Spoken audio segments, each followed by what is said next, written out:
Good morning, friends, and welcome back to She's At It Again. Today, it is so stinking pretty outside, and I hate it that I have to do things inside because I want to be outside, but I got too many things going inside. First thing we're going to do is start some Crusty Baguettes. And the reason I want to share these with you is I think they are likely so much easier than what you think they are.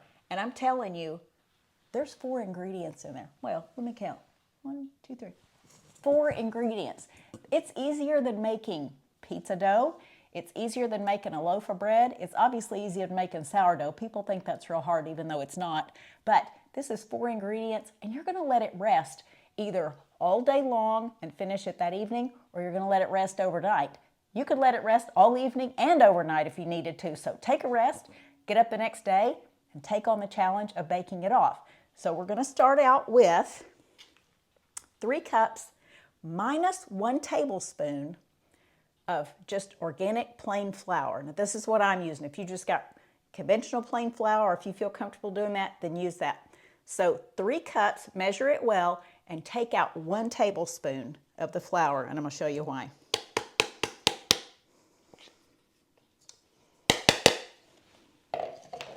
We're going to add back in Vital wheat gluten. I buy mine in a bag and I put it in a jar as soon as I get home, just so I can label it and I can close it off. Because what this is going to do is turn our plain flour into higher protein bread flour. And we want to add about a teaspoon for every cup of flour that we use. So 3 teaspoons equals 1 tablespoon. And we are using about 3 cups of flour. So I think I'm saying all that right. I could watch this video again and go, why was I saying cups when I meant tablespoons? So you know what I'm saying. 3 cups of flour, 3 teaspoons of Vital wheat gluten, which equals a tablespoon, and that equals out to our dry mixture there. To that, we are going to add 1 teaspoon of salt. This is just my favorite, pink Himalayan salt.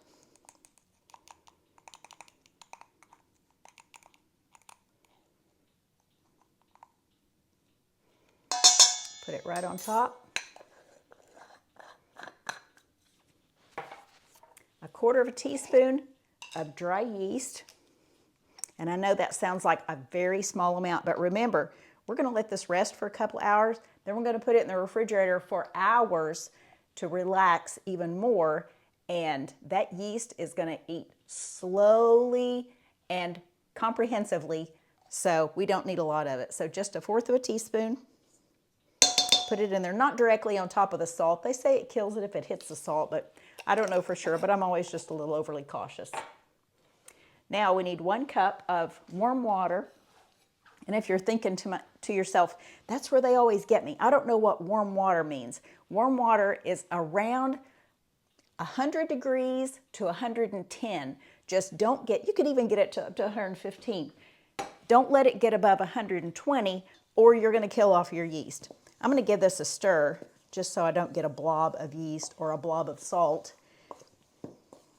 in there. I want it to be all kind of mixed in.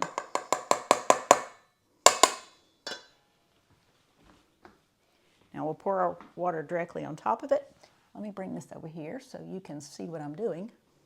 I can't really hold a camera and do much else at the same time, so forgive my poor videoing.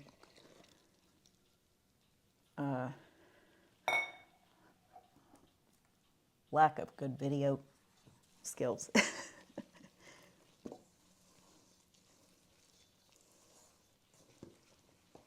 And this is just going to look like a kind of like a shaggy mess, a shaggy dough mixture. It's not going to be a really pretty dough necessarily, but this is all the ingredients that this calls for. Now, the first time I made this, I want to see if I put a date on this. I made this back in January of 2015 for the first time. This is a King Arthur, I'm pretty sure it's a King Arthur recipe. Maybe not. I can't see it on there anywhere. Maybe. I don't know. Anyway, I saw the picture of it and I thought, oh, that looks really good. Mine won't turn out that good. And up until right before I put them in the oven, I thought they weren't going to turn out that good. They really didn't rise that well. I mean, you think about it, a quarter of a teaspoon of yeast is not a whole lot.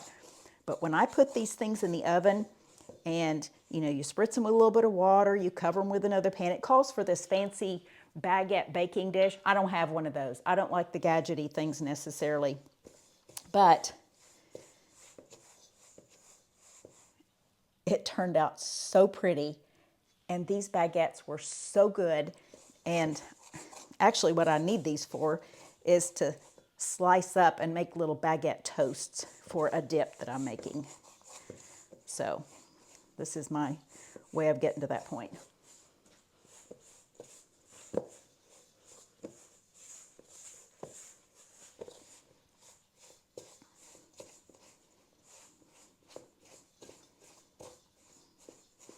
Okay, when I say it looks shaggy, I mean it looks shaggy. I'm going to show it to you in just a minute. Let me get this off my spatula.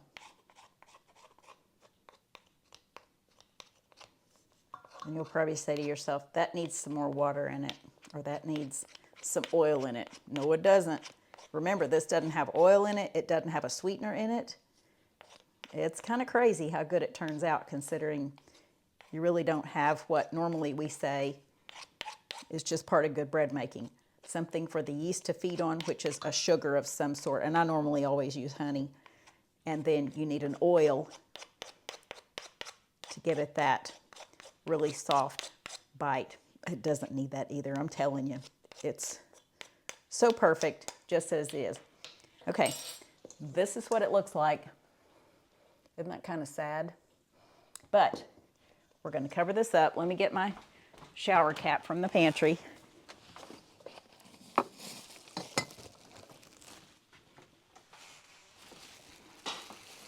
Here's my handy dandy hotel shower cap that I keep about 100 of them in a package in there. And we're going to let this rest for, the recipe says for about 2 hours. So in a couple of hours, I'll get some other stuff done. We'll come back and then we're going to take this, mix it up a little bit more, and it will look to be a little more wet. It's just that the flour has become more hydrated. And then we're going to place this in the fridge for several hours. The recipe says do it overnight. I think I can get these done this afternoon. I don't know what tomorrow holds in store. I've got some things I need to get done. I'm taking a meal to somebody tomorrow, and I have a birthday party to go to for a 1-year-old. So that's important stuff. I want to try to get this done today. So we'll be back in just a bit, and I'll show you what it looks like after 2 hours of resting. It's only been an hour. Clearly, I'd forgotten about these instructions. I went back out to start working on a sewing project out in the sunroom, and I came back in and just glanced at the recipe, and I was like, okay, after an hour, you're supposed to kind of do some folds to it. So it's been an hour. It's only been in the bowl for an hour. Now, even though this looks rather dry, it still looks shaggy like it was. It's kind of wet in some places. So I've taken the rings off because I don't like getting dough in my rings.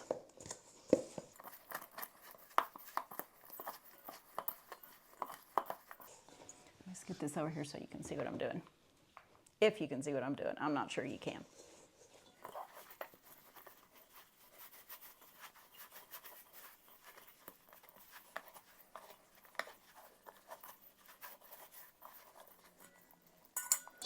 There's wet spots to it, like right there.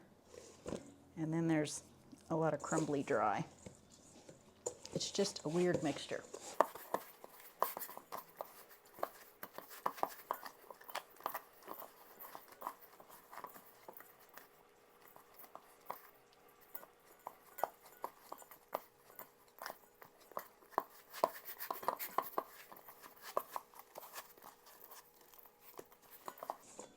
And this also says come back after the 2nd hour and do the same thing, and that's when we put it in the refrigerator.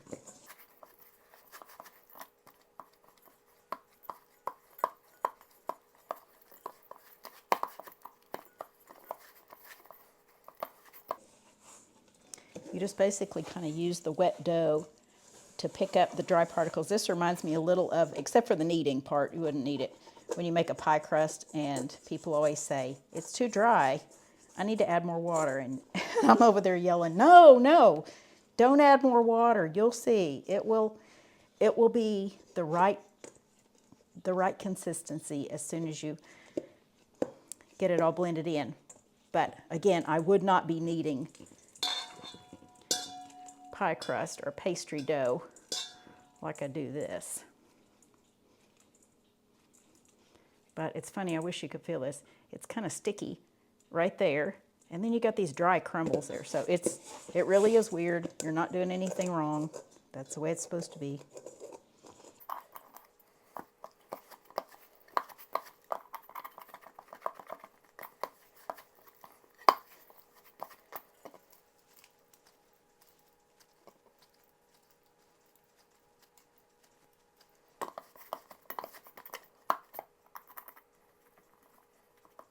Some of these drier spots in the bowl will absorb some of that moisture from the blob of dough itself and be easier to scrape off the bowl probably after the second hour. But nothing like using your fingernails as a bench scraper. That's what we have these for, right? Okay, so this is what our dough looks like. Again, some parts are a little sticky. Some parts are a little dry, but hopefully it's just going to be moist throughout. All right, put the cover on this, and we'll be back in an hour. All right, 1 more hour has gone by. Every time I think, I'm just not going to put the apron on, but I do anyway. I don't wear an apron out in the sunroom when I'm sewing, and I'm making a little set of curtains for somebody's window. It's kind of an emergency thing, and I'm going so fast, it's a wonder it's even working out, but somehow it is. Okay, our dough is, I can still feel a few little lumps of stuff, but I think being in the refrigerator is just going to take care of that. But it is a very, very soft dough now. There's not much stuck to the bottom of the pan.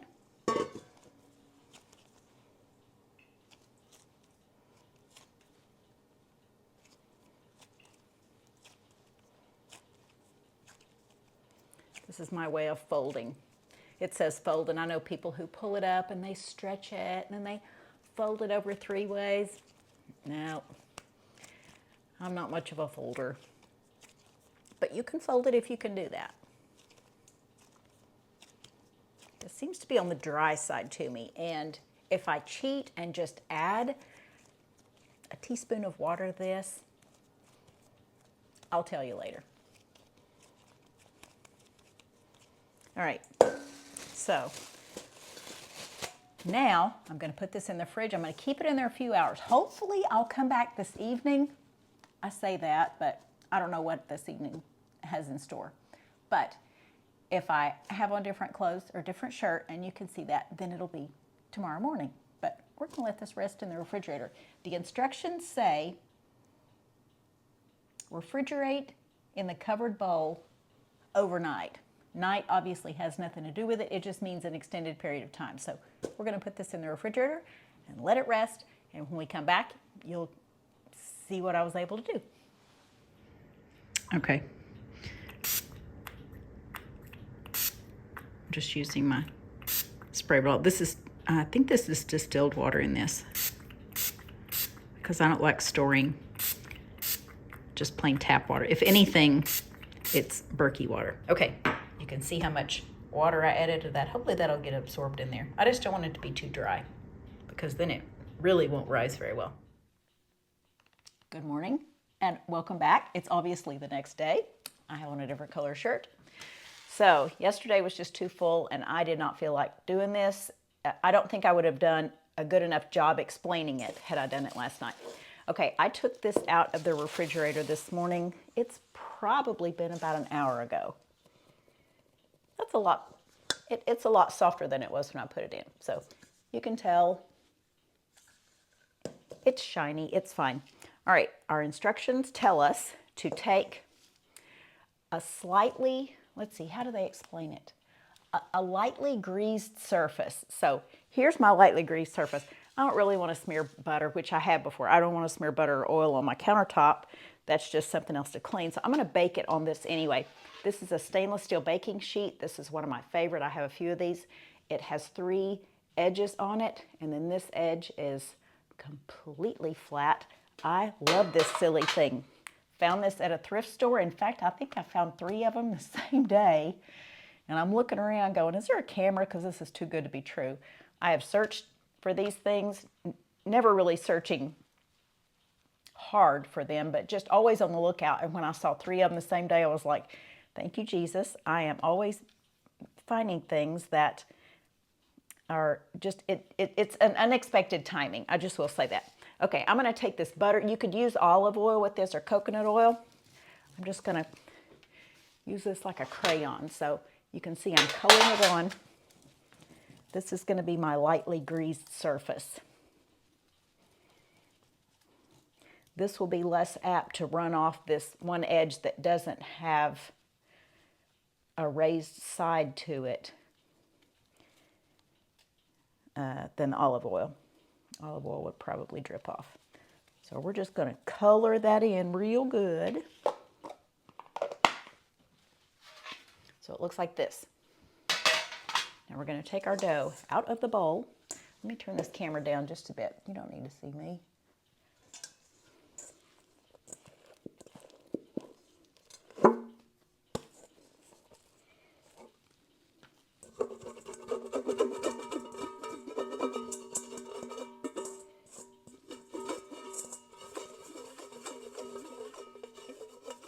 Take that one little piece of dough and just try to get the rest of it out. So this is how clean our bowl came. All right, I'm going to take this. This is supposed to make 3 baguettes. So I'm going to take and divide this into thirds.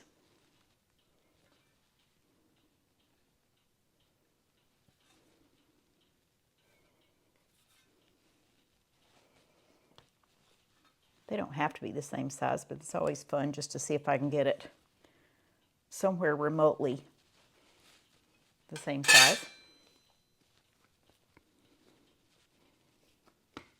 And what we're going to do is flatten these out and roll them up. I have rolling pins in here, but I don't necessarily know that it would be worth rolling them out. We'll see though. I'll stack these over here.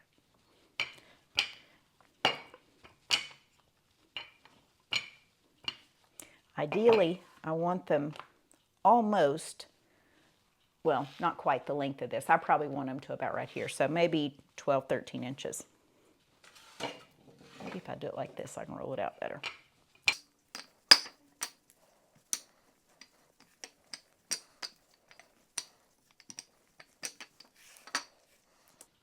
All right, now it's going to have the butter in there on it, obviously. I'm going to roll these kind of tight. Stay up there.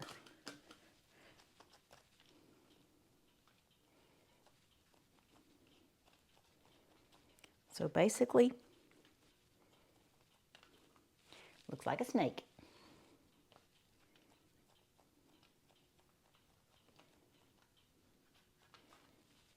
All right, set that one aside, and I'll roll this one out.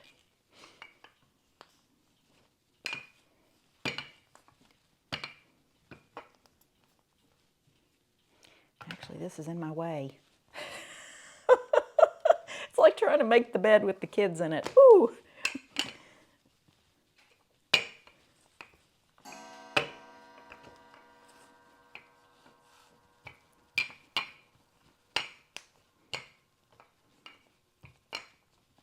Again, I remember when I made these before. I don't know that I've ever even made these more than once. They were really good, but I get too many other things that I want to make, and sometimes I just don't go back to those things that I probably should do more. But I remember when I made it, as I was saying earlier in the video, that when I got to this part, I was like, these are not very puffy. And even after the hour-and-a-half rising, I was thinking, I messed up somehow. I probably should have added more yeast. Something, I goofed up something, or they didn't print the recipe right, which isn't really likely. But by the time they came out of the oven, they were so stinking pretty. It's the kind of pretty that you just want to go, if I had a little bucket or something, I'd just have them standing up in there as part of the table decoration. It was just that pretty. Okay, hang on.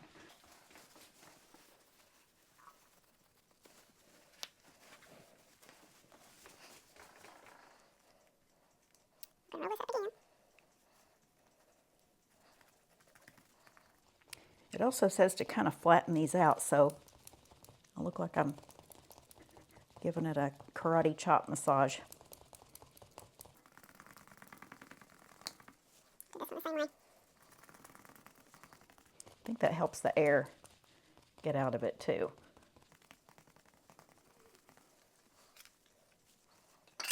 Okay, last one.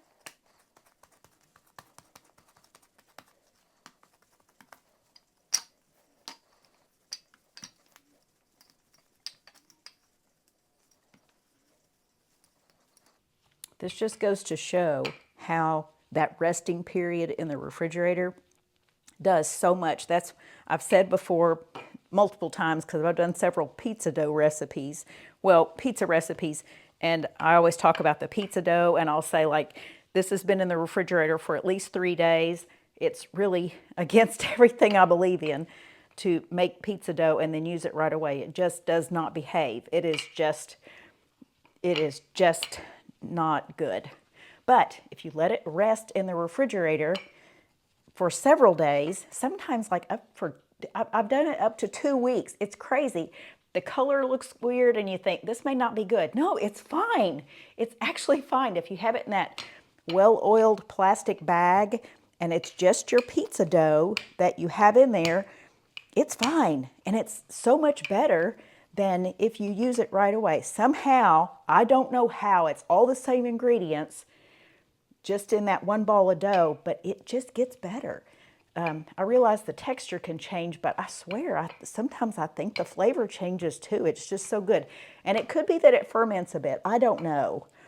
But just this right here shows you, I put this in there yesterday morning, and it was looking kind of sketchy because remember I sprayed that water on it after I even turned the camera off, and I turned it back on just without a microphone or anything and said, okay, I'm spraying the water on it because I just think it needs it. So maybe I just didn't measure the water that carefully, and it needed just a little bit more. But I think it benefited from the water, but it benefits so much from being in the refrigerator and that dough just resting and the particles of wheat flour just getting hydrated. I don't really know what the science is behind it necessarily to say this is for sure this is what's happening, but it sure does make it better.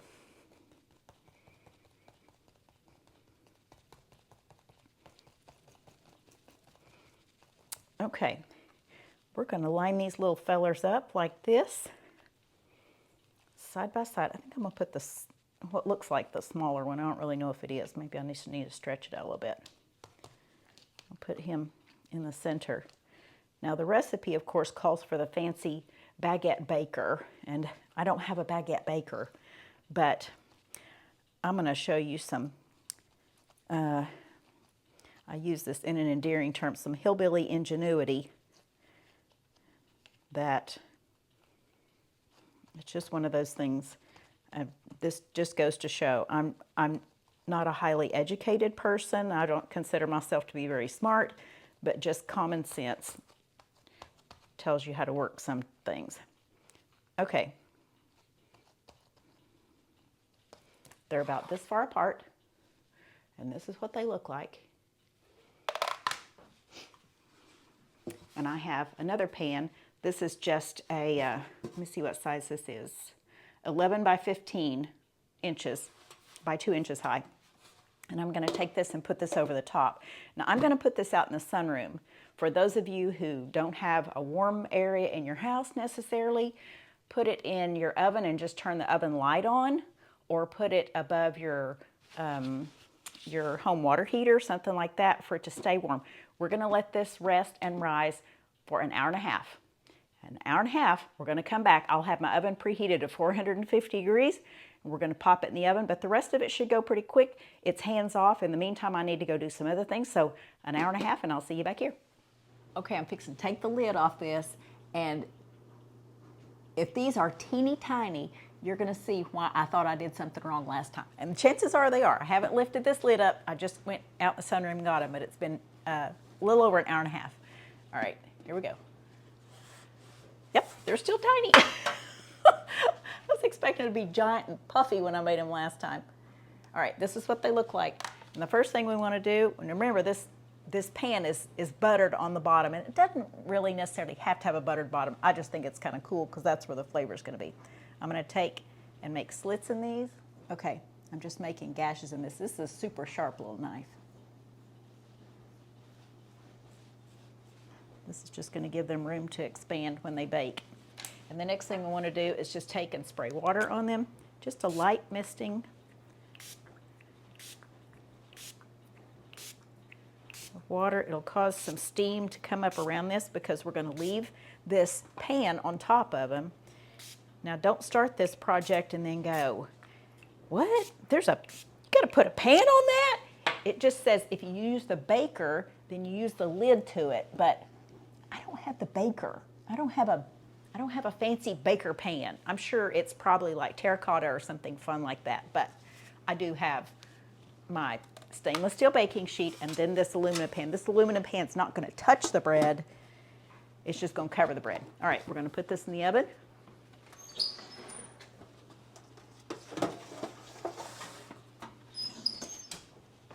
And we're going to leave the pan on there for 20 minutes. We're going to bake it at, it's 450 degrees. We're baking this for 20 minutes. Then I'm going to take the pan off, or the lid that it's going to be, and then we're going to bake it for another 5 to 10 minutes. So we'll be back and I'll show you what that looks like. Timer's just about to go off.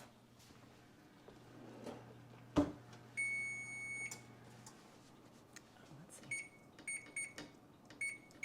Nope.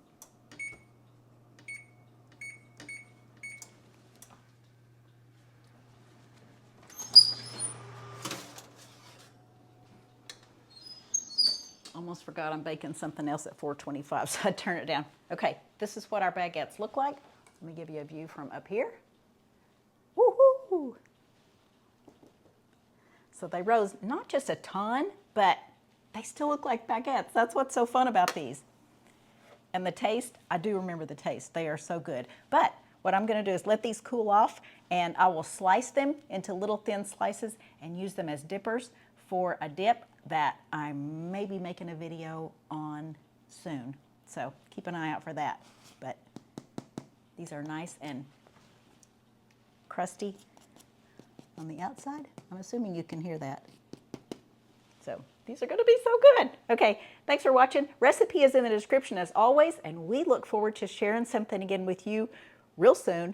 I know these are going to take longer than what you want to take to make something, but with this few of ingredients, it's ridiculous not to give it a try. So I think you'll have fun with these. These might make really nice little long skinny sandwiches to put a bunch of fun stuff on. So anyway, give it a try.